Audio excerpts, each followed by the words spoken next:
This is ContactTalkRadio.com. Consciousness in action. And you are taking action into your consciousness by tuning into Contact Talk Radio. And on TuneIn.com, Ping.fm, and UpSnap Mobile. Contact Talk Radio.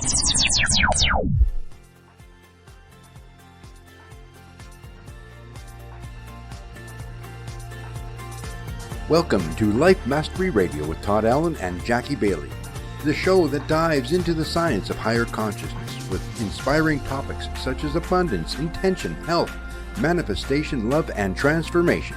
Join Todd, Jackie, and their guests of leading authors, speakers, coaches, and entrepreneurs weekly at 10 a.m. Pacific.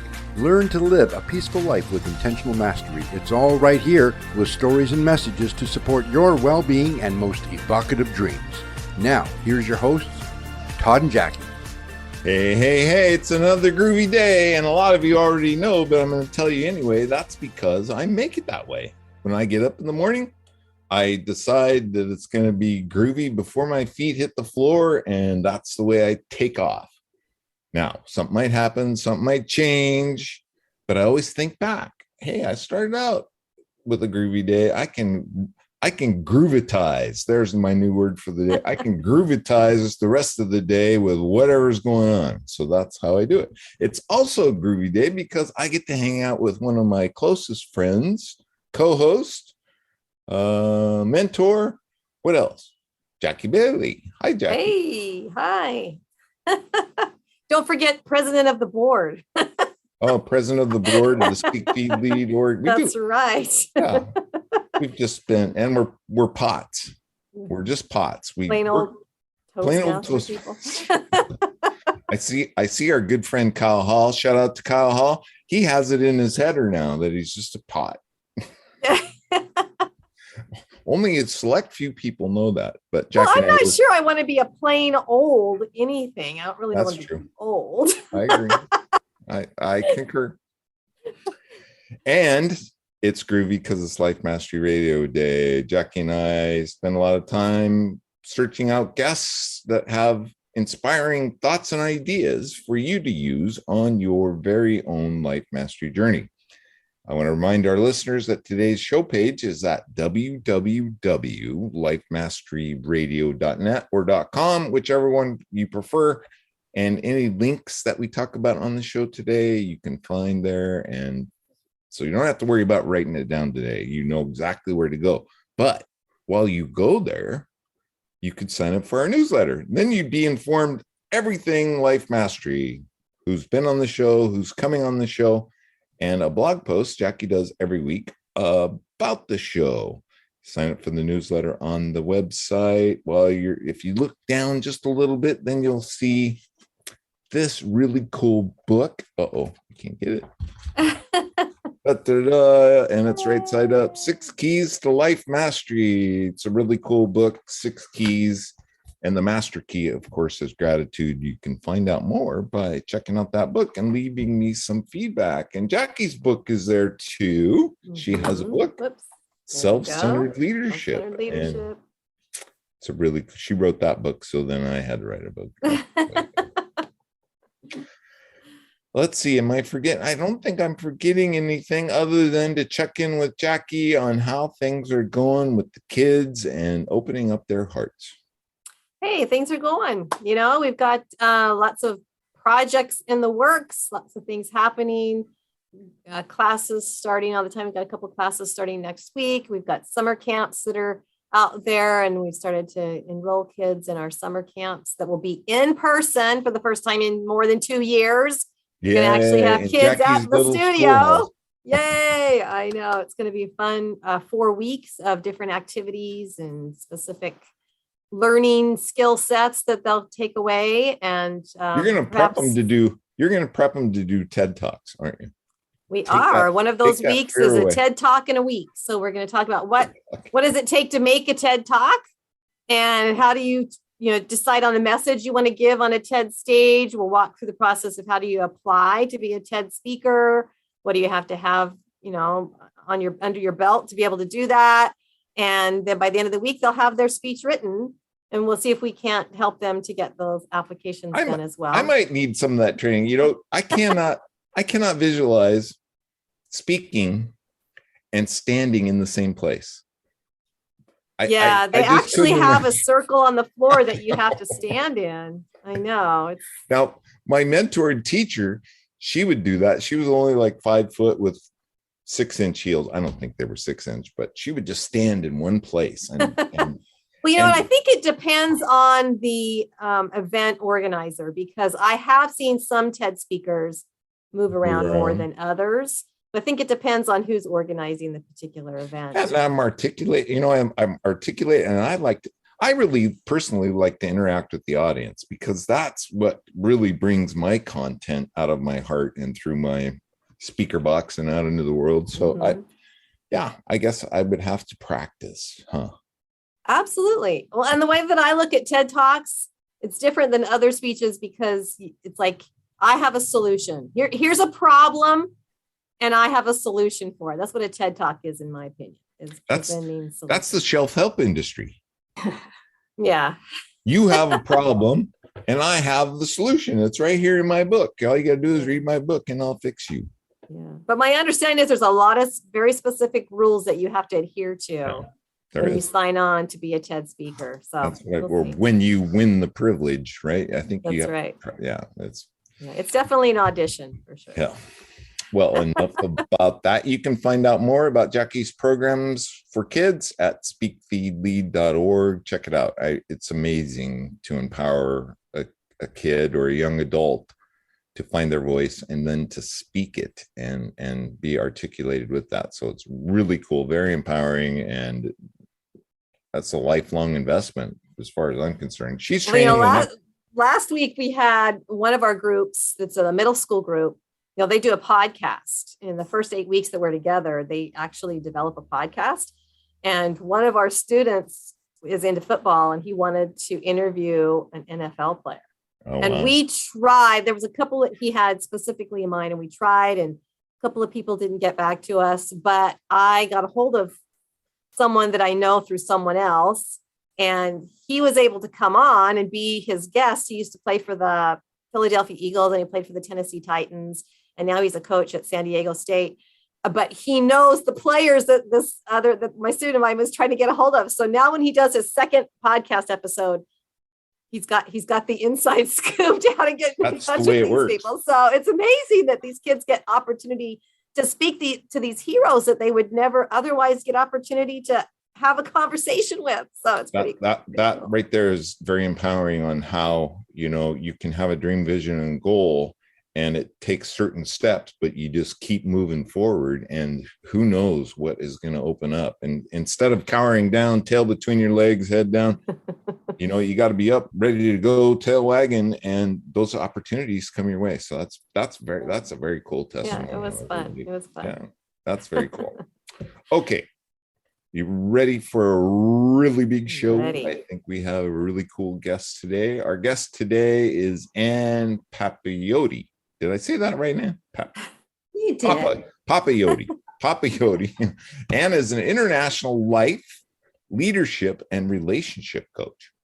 She is an International Coach Federation accredited professional certified coach and a member of the Association of Integrative Psychology, dedicated to waking people up to living their best life by helping them untangle from their past, and further helps them align with their values and connect to their higher purpose, and inspires people by sharing her personal experience of loss, transition, and triumph, and is especially known for the personal and compassionate ways she guides people to their own insights and growth. Open the door. That's what she does. And you can find out more about Ann at skyviewcoaching.com. The link is on lifemasteryradio.net today's show page, so you can just kick back and enjoy. Ann wrote a book, and the name of the book is The Gift of Shift. Discover the key within to unlock your best life. And this book is Ann's gift to those who are struggling with life's unforeseen consequences and fear of what's ahead. She knows how easy change can be once you embrace it. You just have to embrace it, right?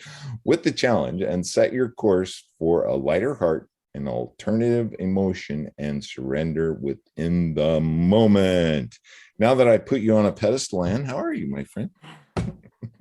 Hi, thank you. I'm doing well. How are you? And how are you, Jackie? Great, really great. It's I am wonderful to have groovy. you. I'm groovy because I started off my day groovy, and now I have some really groovy people to talk to. So I heard that, and I'm going to borrow the word groovitize that you offered today, because I just love that. I'm going to take that. I'm going to groovitize it. Groovitize everything. Yeah. And I think I come up with a new word every week. So it's whatever pops into mind. I like that. I like that a lot. And Jackie, I want to be a kid again and come to your program Oh. and enroll. It just sounds amazing. And like you, Todd, I was thinking when you said that, I don't know if I could stand in one spot. When I have a podium, yes, but without a podium, I was a journalism major at university, and therefore I was a speech minor. It was just the way it worked. And for public speaking, we were taught to work the stage. Right. Work the audience. We had to stand center and then go left and then transverse right. Back center. So I can't imagine. I have not yet done a TEDx talk, but that is in my I think in my goal. Well, then here we are, and these days, and everybody's on a little video camera, right? Yeah, because exactly. The stages have completely changed around, so now we have to either stand or sit within 2 or 3 feet of everything. Exactly. And there's a whole new learning set, new skills to be learned just to be able to do it this way. Oh my gosh, it's completely. So, and you came up with this book. Was this book in you for a while? Did you know it? Or I guess you have a co-writer, and her name is Tracey MacDonald. We want to give a big shout out to Tracey, because she co-wrote The Gift of Shift. Yes, but did you know this was in you? Absolutely not. I did not. I knew that a book was in me since I was 17, actually several books. But I always thought I'd be a novelist. But life took me down a different path. And it was during life coach training that Tracey and I actually met, and we just gravitated to one another, kind of really magnetic. And we knew we wanted to do something together. And we met in Miami, but we both lived in Canada at the time. And I was in the province of Quebec and she in New Brunswick. But we knew that we both shared this love of personal development and the power of perspective. And we started collaborating on creating content. And we created workshops together. And we created one under the title of The Gift of Shift. And we would travel to one another's provinces and hometowns to do and deliver these workshops. And then we created, different ones. And I kept pushing her and said, we should write a book, because this was my dream, right? To write a book. And I realized these novels, I had pieces and parts and chapters written, and yet I just had not pushed myself to complete that dream. I will, though. That's another dream. TEDx talk in a novel. That will happen. But Tracey said no, that she's not a writer. It's not what she wanted to do. But one day she came back to me after having been at a yoga class and meditating. And she said she had the universal download that told her, yes, write the book. And the book would be The Gift of Shift. And so she called me. And of course, I was thrilled. And I have to give Tracey credit. I probably still would not have my first book if not for Tracey saying yes, because we did this, because I would still be focused on a novel. Although I had said, Tracey, I feel like we collaborate so well, we could do a book. What we did, though, is we took the workshop and we turned it upside down on its head.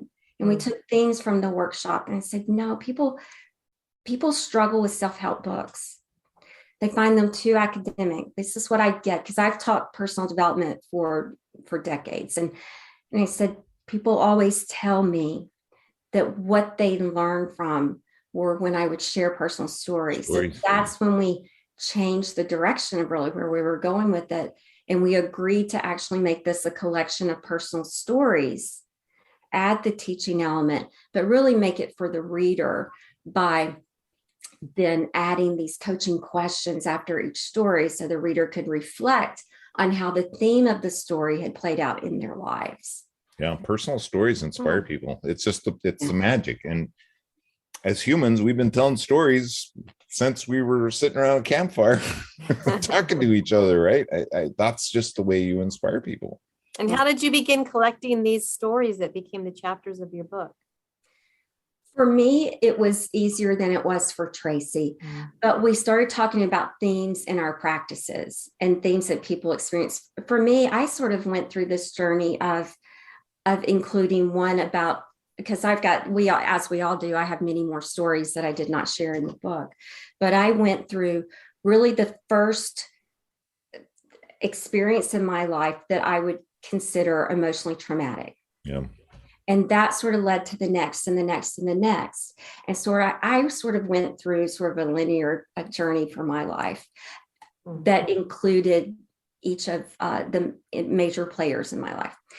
Tracey had not had large or huge emotional traumatic experiences, and we didn't want this to be all about that, but we wanted it to be about things everyone experiences, whether it's betrayal or having to find courage or hold on to hope for something, or having to choose forgiveness at some point in our lives, dealing with that inner critic we all have, choosing yourself, saying I do to you before you could to someone else.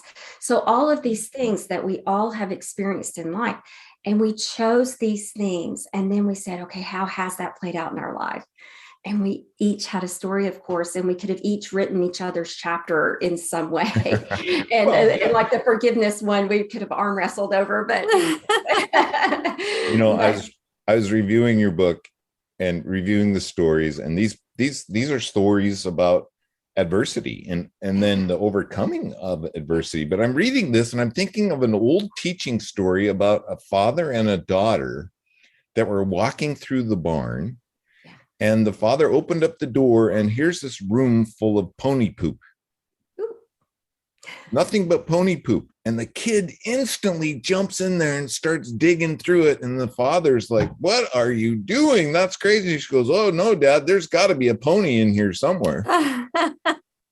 Love that perspective, right? I know, but that's what we're talking about, right? I was taught during adversity to instantly stop, pay attention and look for the gift. And that's really hard to do. And you have to just really push back and prevent yourself from reacting. Is that the teaching that you were trying to get across? I think the teaching is to stop and reflect. Stop and reflect. And then you can choose a response. Because we're all going to react when something bad happens. We're all going to react. That's natural. That's that survival, instinctive. We're going to feel victimized or in conflict with something that is adverse. We just are. Undesirable things happen to all of us, and we experience painful emotions. It's how we either withhold or express those emotions that create our individual and unique experiences from that point. But it's then when we create that awareness around how we're creating our experience. We can't change the circumstance, right? But we can change how we experience it. Once we're aware, then we can reflect. And I share a story, The Gift of Buoyancy, in the book. And I talk about how my dad taught me how to swim in a lake back home in Alabama. And I was so excited to learn how to swim because that meant I could go hang out with the older kids in the deeper part. And that's where the diving platforms were. And, it's just a cooler place to be. And they played games in that area. But he insisted I learn how to float first. And I was impatient. You're going to learn how to float before you learn how to swim, because if you only learn how to swim, you're going to wear out, tire out, sink, and possibly drown. And I had no idea how important that lesson would be, not only to my life, but to my life's work. And so that's the point. If we're just keep swimming, we're just focused on what's right in front of us, what's right ahead of us, possibly what's below us. But if we stop and float and reflect, when you're on your back in the water, you've got the whole sky above you. Your ears are below water. You hear your breath. You hear your heartbeat. It's serene. You can reconnect. You can recharge. You can refresh. And then you can choose a direction to swim in that's right for you. And for me, the way I started the book, my first story was about betrayal by a good friend in college. And before that, I'd had a very happy childhood. I didn't have emotional trauma. I was one of these people, I would have thrived in Jackie's program. I was that person that was looking to learn and grow and excel. I was, sat on the front row in school and, was the quiet child, but the teacher's pet just because I did well. I was the one that was asked to help others who were struggling.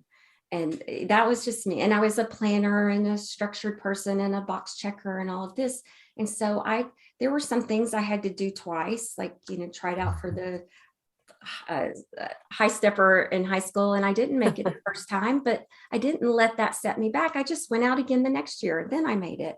So I was that kind of person. So I got to university. So I think I was 20 years old when my best girlfriend betrayed me with the guy I thought I was going to marry.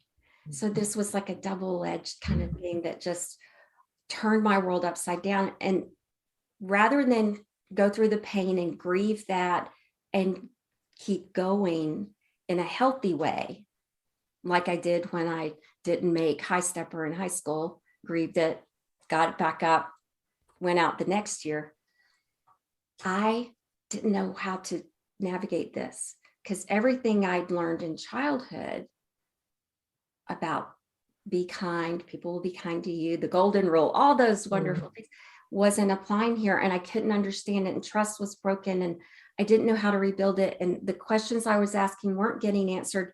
So I turned it into me. It must be me. Yeah. It must be about me. Now, when I answered those questions, I answered with negative responses. Well, you must not be a good enough friend. You must not be kind enough. You must not be pretty enough for him. You must not be a good enough friend. All of these things. And then when you believe something, we collect evidence to support it. Yep. So I'd go back and I'd look for these things and I'd compare myself. And so then what do? I make sure those beliefs are true. So I started my over-under behaviors. Overate, overdrank, underperformed, underachieved. I began self-betraying, self-sabotaging, failing academically, not showing up socially, totally not being myself. And that started this series of, rather than stopping and floating and reflecting like I did when I didn't make high stepper and grieving and then pulling myself up, floating, figuring out what to do and moving forward and swimming towards, let me do better, let me improve. I did start swimming. I didn't fully hit the bottom of the lake that I hated to touch because it's mushy, gross, and muddy. Yeah, I wasn't going to get stuck in the bottom and like some people do. I was thrashing in the water. Let's call it that. I started swimming, but I swam and got in the first boat because I was exhausted because I never took time to float. Right. And the first boat was the next toxic relationship, which happened to be, I don't talk about this in the book, but there were a few toxic girlfriends that just took advantage of me because I'm trying to prove I can be a good friend. Then the next boat was an abusive marriage. That's a great metaphor. In that marriage, I lost my first child. But in that loss is when I started reconnecting. Clicking. There was a trigger point for me and a reconnection. And I started finding myself again, but not fully until the second child was born. And in the birth of that second child, and I'm starting to get ready for change. And I believe that there's a time when we're ready for change and opportunity cross paths. that we take action. So I was being prepared after the loss of my first son, and I talk about his story in The Gift of Charlie Brown and finding the true meaning of things, like Charlie Brown does with the true meaning of Christmas. Good grief. Good grief is right. And it was learning how to grieve. And when I got here, and my second son as a toddler, who has always known who he was, and at 22 months stood between me and his 6'4" father, and I'm 5'3" if I stretch, said, "No, Dada, no, Mama, Dada, bad," as he's yelling at me, sweating the small stuff as he always did. And I was numb at this point, because, you know, it's kind of like when you're in cold water for so long, you become numb. And that's kind of where I was, even though I was internally getting ready. It just wasn't quite there. But when he did that, that's when those 2 points crossed for me. Ready, an opportunity for change. And that's when I metaphorically had been standing on this diving board, not allowed to go down the stairs and get off, but shivering on top, scared to dive or jump. But when that happened, I did. And I was frightened and exhilarated at the same time when I did it. And that's courage. And I talk about that in The Gift of Grits. Courage is in spite of fear, you do what must be done. And that's when I did it. And I did it in that moment. And that's when I left my marriage. Mm-hmm. So there are all these things, and there's gifts in them when we finally choose change. You know, it's interesting. You described desperation, and it's been my experience that people don't really change, right? They don't really come to that point where the opportunity is knocking and they recognize it, until there's some extreme desperation, right? But it doesn't necessarily have to be that way. And I think with a book like yours and examples of these stories, people can get that insight. That's why stories are so powerful. Absolutely. Our goal of sharing our stories was so that people could reflect by answering these questions. Again, hopefully their story's not the same as ours.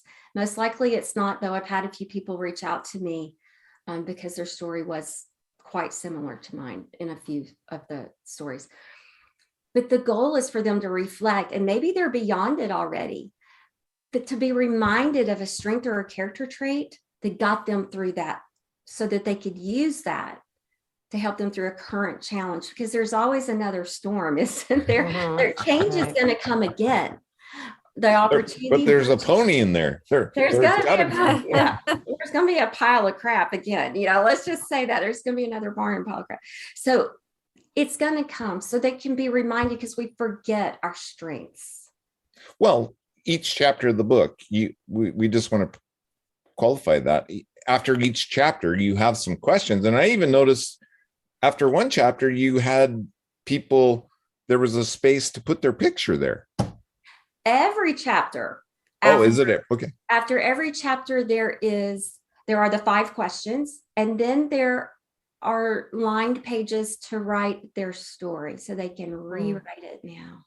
Rewrite your story now that you have reflected. Now rewrite your story. Yeah, that's empowering. Take it on. And because a lot of people that I've learned through working in self-development and with support groups for decades now, is that they don't know how to initiate that change sometimes. Maybe they have the desire, but they don't know the how to. So people say, well, journaling's a great way, you know, get your story out. They're like, they don't know where to start. So the questions are like the prompts to get them going. So the questions become the outline for them now to rewrite their story in a more empowering way. So what Tracey and I do when we share our stories, we show how we went from more powerless, negative ways of thinking and feeling and being, showing up in life, to we show our transition, we show our change, we show where in a moment we chose change. And the circumstance didn't change. We just changed how we looked at it. We changed how we were experiencing life. We went to a powerful way of thinking, feeling, and therefore being. And so when we show that, it tells them they can do it too. And so then we ask these questions of how they've experienced, because we've all went through betrayal. We've all had to find courage for something. So as I was saying before, to remind them of a strength, or perhaps they can recognize, you know what? I really am still carrying this story around. I'm still stuck in it, because this is where it's showing up. I have a relationship conflict everywhere I go, whether it's at work or with friends, and it's because of this. And it's to help them gain that awareness so they can work through it and choose change. That's very cool. So if I'm understanding then correctly, the title of your book, The Gift of Shift, is about recognizing those situations in our lives where we have the ability to shift our thinking, to shift our choices, to shift relationships, shift the environment we're in. And do we see the gift at that point in this circumstance that we've been going through? Or do we first have to see the gift of what we're going through in order to make the shift? Which comes first, the shift or the gift, in other words? I love that question. Which Jackie, I think the shift comes first. In my experience, the shift comes and then the gift. Because that's when you can, so you choose the change, and then you go, wow, there it is. There it is. So the gift is always there. You got to choose to open it. And that's why we put a gift box on the cover. It's sitting there for you, but you got to choose to open it. And when you make that choice, so you shift over here, okay, there it is. Wow. And it's not always a big shift. It's not always a big shift. It can be, rather than letting something victimize you, keep you helpless or hopeless or defeated in life, or keep you in frustrated or feeling humiliated, just to choose, and it sounds like, and it can be a lot. And some people need more guidance. And that's why there are coaches in the world. And that's why there are therapists. That's why there are programs. And this is why we do the work that we all do and write the books we all write. Is to help guide people beyond this. So if anyone's listening and you need more help, do reach out. That's what I did. Yeah. Now it's put me on a path somewhere else. And you cannot help yourself when you help somebody else. And I can tell you the way I got started was I went to a support group for me. And from there, because I happened to be in the corporate world in training and facilitation, they just saw I had a skill set. And they said, we're passing the torch and we want you to now guide the support group, lead it. I'm like, I'm not healed. And they said, that's okay. You are on your journey and you will continue healing as you lead others. And that's what I've done now for 25 years, which then just kept morphing into more and more and more. So it's not a weakness to ask for help. It is a strength. And that's the other thing that I learned. I also learned anything anybody says or does from that first betrayal, which started my little journey of self-loathing, self-punishment, self-defeat, was I made it about me. It wasn't. I had to go from being victimized and or in conflict, which my default was victim, not conflict. I had to my first shift was to go from that to taking responsibility for my life. And to do that, I had to choose forgiveness. And it wasn't about forgiving them because their choices weren't about me anyway. I had to forgive me for having ever thought it was. I had to forgive me for my choices. And that's about letting go. And I think all lessons are about letting go at the end of the day. Anyway. I want to quickly remind our listeners that you're tuned into Life Mastery Radio with Todd. I'm Todd, and that's Jackie. And our guest today is Ann Papayoti. And she has a book, cue for Ann to hold up her book. She has a book called The Gift of Shift that we're talking about today. We're talking about all things about that and telling stories. And it's Discover the Key Within to Unlock Your Best Life. Very cool cover, and she's excited about it. Look at that smile on her face. It's her little project that is just growing, and I think it's really cool. It's a great book, and it will get you to reflect and find that introspection that a lot of us are looking for. So, Anne, the book has been out for a little while. I think it came out you've been working on it for a couple of years, but it came out in December? December 2020. Yeah, it's when it published. So share with us, have you gotten any great feedback or some testimonials from people that stand out that you could share with us?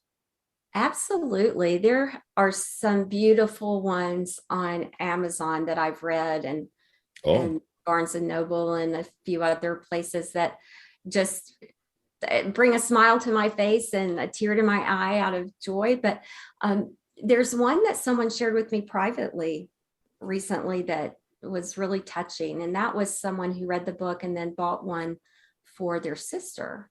It was a gentleman, actually. And he said that it helped her release something that she's in her 50s and she'd been carrying this since high school.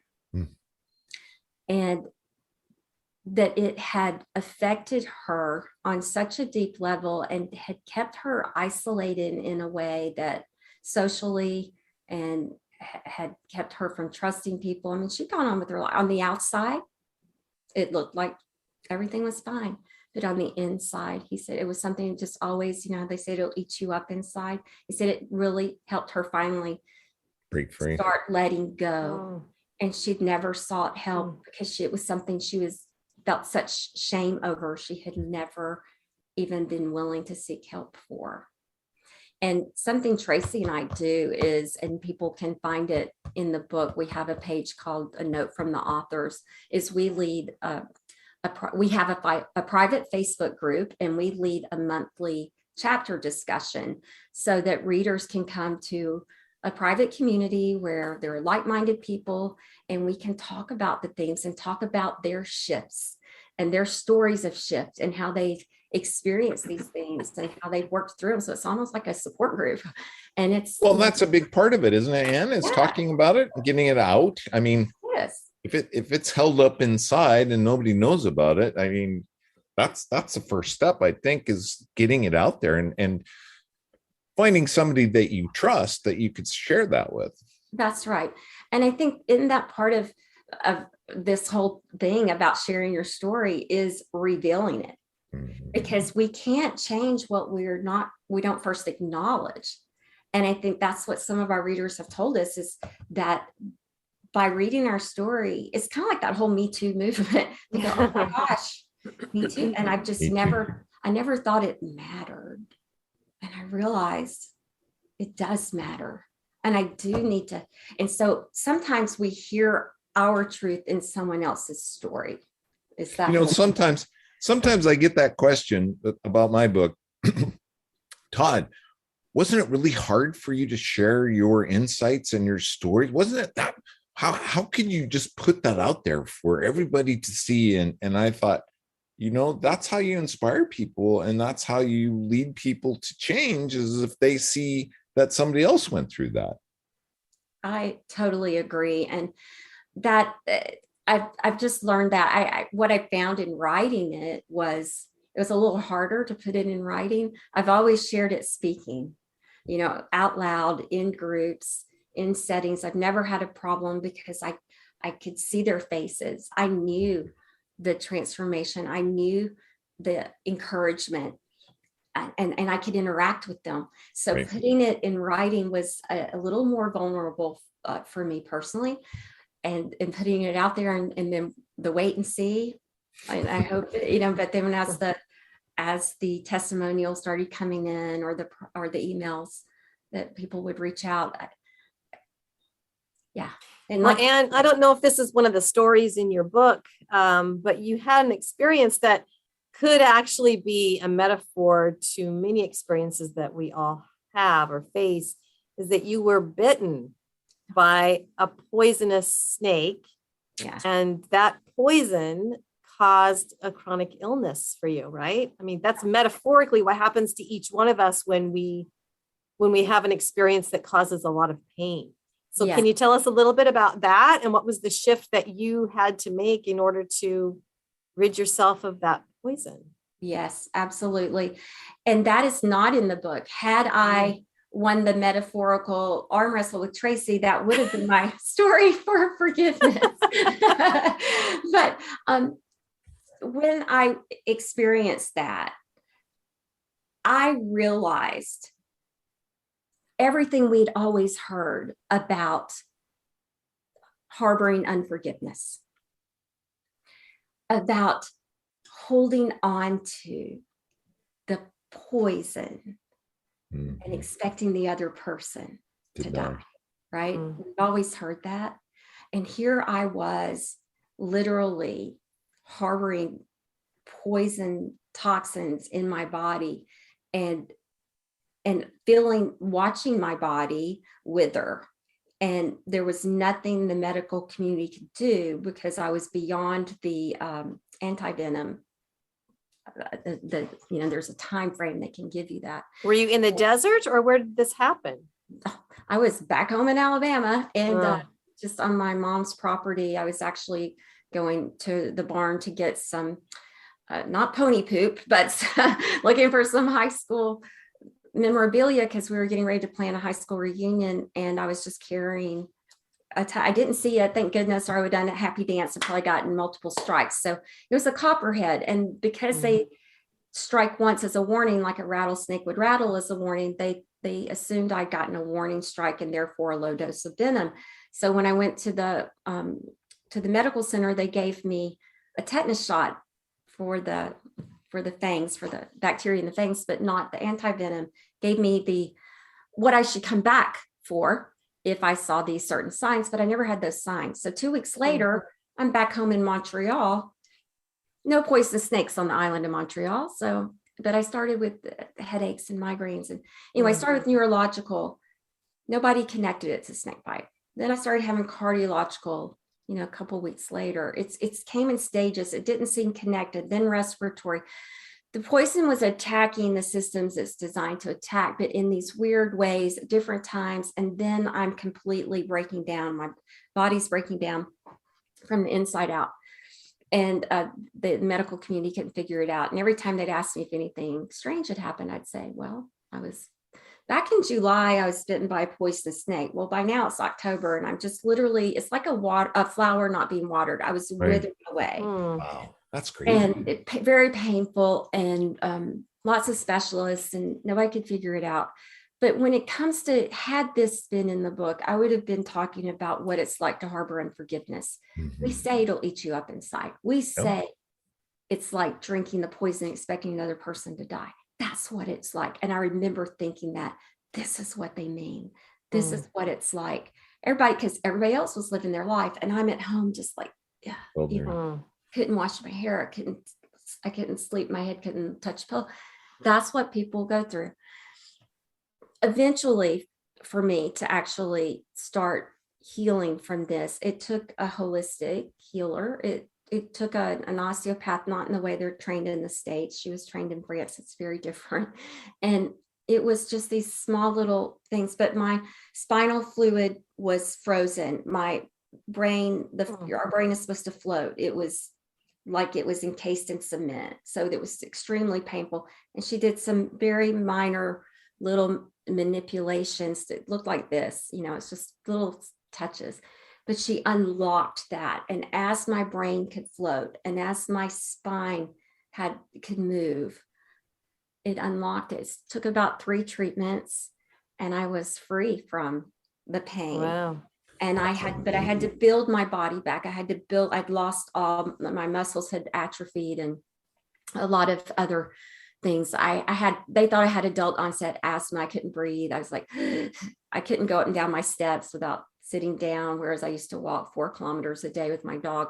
There were a lot. I had to rebuild my stamina and my muscles. A lot of things, but for me, it's the example of harboring unforgiveness. It will eat you up inside. You're the one who's losing. And to let go is healing. Once I got that release, I started healing, and I was able to rebuild my life and rebuild my stamina. So when people can do that, it's not about the other person. It's not condoning what they did. It's not excusing them. It's not, doesn't have to be spoken to them. It's letting it go, releasing it. So you can breathe again. Right. Wow, what a story. That's amazing. But it definitely makes for a great metaphor, and you yeah, it's very empowering, and it seems like you've latched onto it as a great story. Yeah. What else was I going to do with it? Of course, my brother said the snake that bit me he was sure dead because it had my blood in him. Of course, that's brother sister stuff. Oh, sure. A brother would say that. That's for sure. Yes, he would. Well, that's interesting that they didn't give you the anti-venom when you were there. Did they just figure that there was so little venom that you got that it wasn't necessary? Yeah, they assumed because it was a warning strike since I was only bitten once, but they have changed their policy because of my case. Yeah, because thank goodness. I had a delayed onset 2 weeks later.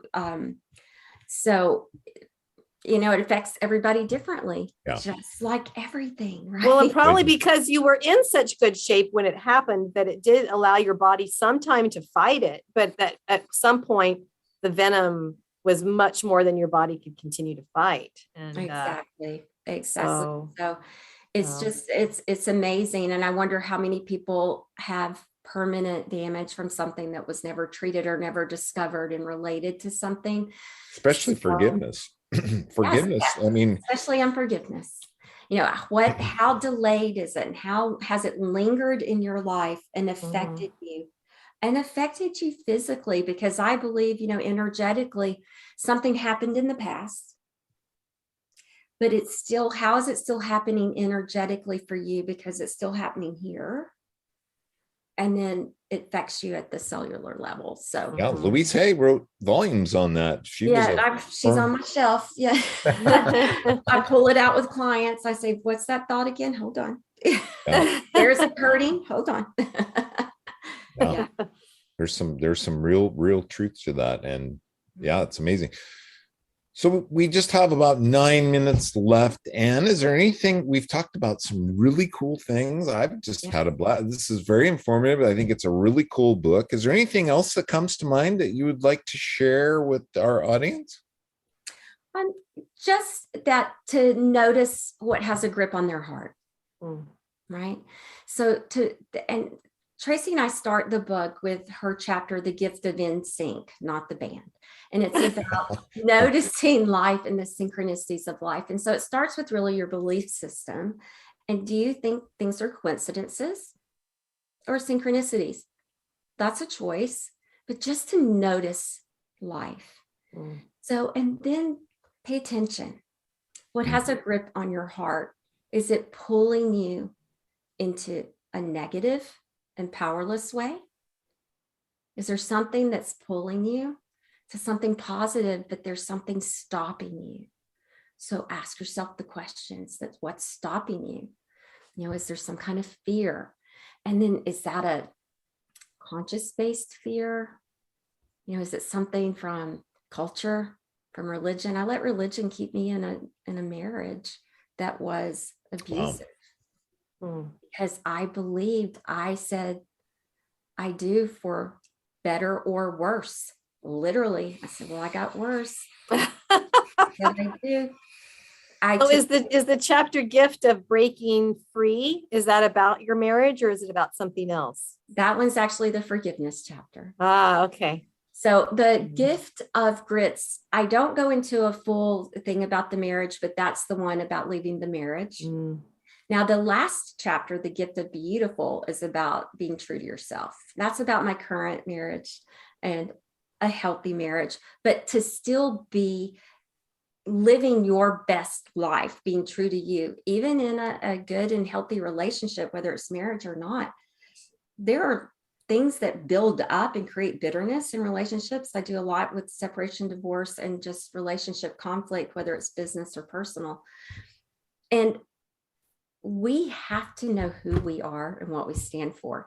And I talk in that last chapter, this is my lightest chapter, but I talk about how my husband and I have, all the deal breaker values are covered. We're fine. We're good. He's Greek. I'm Alabama, but we are family, moral, ethically, we match. Okay. But we found out we have this value that doesn't match. and it's called On Time. I think a lot of couples have on time. He is, for me, I learned that if I'm not early, I am late. You're not 15 minutes early, you're late. Okay. That's what I was taught.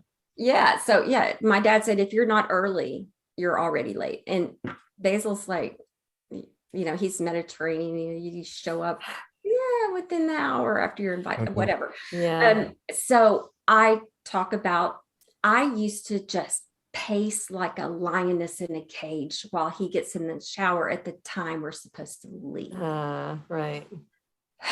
So I allowed this to frustrate me, and this bitter, him being true to himself while I'm denying being true to myself. So I had to learn to just be me and do me and let him be him and do him. And I did this at a wedding where I just left him at the hotel and went on in the shuttle and went to the wedding on time and left him napping. And he shows up like a groom left at the altar.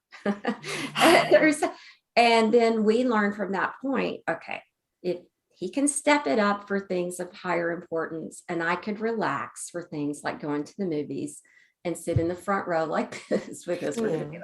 But, so we had to learn to allow each other to be one another and find that compromise, because a lot of people allow that divide to happen, or that mountain to create in between them over what shouldn't be a deal breaker value. Nice. So tell us a little bit about what people can find on your website. I mean, you counsel couples, you counsel individuals, you do group sessions. Entice us a little bit. All of that. So I work with one-on-one. I do work with couples. I have people that will come as a small group. So 3 or 4 friends will get together who are kind of in the same boat at the same time, that want to share the time. I also will work with businesses and teams for individual or group coaching as well. And then I do a lot of speaking. So I'll come and do speaking engagements or motivational kind of events. I'll do workshops and facilitation. And like I said, I have support groups. So check out the website. You'll find a lot there. I have a newsletter people can sign up for. I have monthly inspirations there for just everything about growth and change, very similar to you guys' mindset. I love what you're doing, and I appreciate you guys having me on your show today. And that's skyviewcoaching.com. Is that your website, Ann? It is. And there's a direct link to the book there. I'll take them straight to Amazon, but they can also find that at any online bookseller, or if they want to support their local bookstore, it can be ordered from the Ingram Sparks catalog. Nice. Okay, great. Well, I really appreciate the message of your book, and compliments to Tracey as well for working together, collaborating toward providing such an important message to the world. We all need to hear this kind of stuff. Times are only going to get more challenging. It's not going to get easier for anybody. And we have to have that sense of resiliency that comes from past experiences that have taught us everything we need to know for the next challenge that we face, right? I know there's a pony in there. There is. And, there's research says that if just emotional trauma in general, that we have to develop a healing resiliency, or we go through life unsatisfied and unhealthy. So it's all about developing doing the same things over and over again. Well, that's why the suicide rate among young people went up so much during the pandemic, is because they didn't have that sense of resiliency built up yet. They hadn't had enough life experience to tell them this is going to be okay. We're going to get through this. And so that is another really important lesson for all of us, is that we need to be prepared for these things. And the only way to do that is to see the gift in every experience we've had that has shaped us to who we are. And because we are who we are, we have the ability to get through the next thing. That's right. That's right. Amen. And I think that that's the beauty in that reflecting. And when I go back, I see, I see it when you see it. And I do something called soul CPR, and it's all about connecting the dots, how you got to where you are, the celebrations, the good times, but also those little detours, those things that knocked us off our feet. And then We're people definitely like, going to have you back, Ann, because yeah. there's so much more to talk about, There and it we is. are out of Okay. time. Thank you so much for showing up It's as a here pleasure. today and sharing your stories. It was wonderful, and I know Jackie and I both had a blast, and I hope you had a blast too. I did. Thank you so much.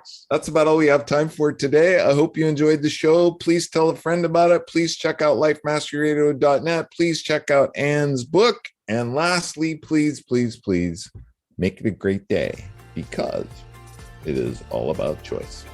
Bye-bye for now. Bye.